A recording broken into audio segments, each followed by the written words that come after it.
Hi everybody, so today we're going to be learning about transformation with rotation and reflection. So the question says, which quadrant would you end up if you rotated the figure 180?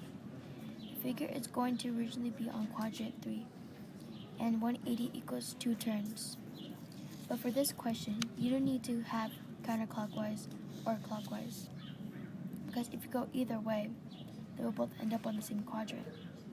For example, if we go counterclockwise, 2 turns, 1, 2, it would be on quadrant 1.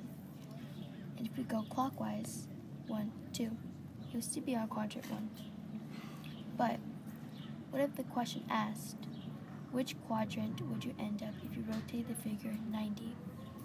For that question, you need to either have counterclockwise or clockwise, because 90 equals 1 turn. For example, the figure is going to be a quadrant 3, and we're going to go counterclockwise, 1. It will end up on quadrant 4. And if we go clockwise, 1, it will end up on quadrant 2.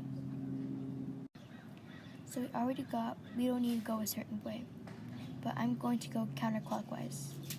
So 1, 2, and we will end up on quadrant 1.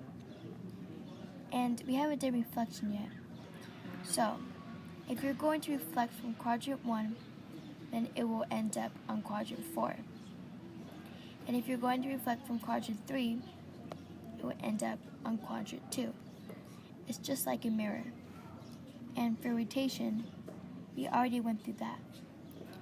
You rotate it by the numbers, by how it counts on the question.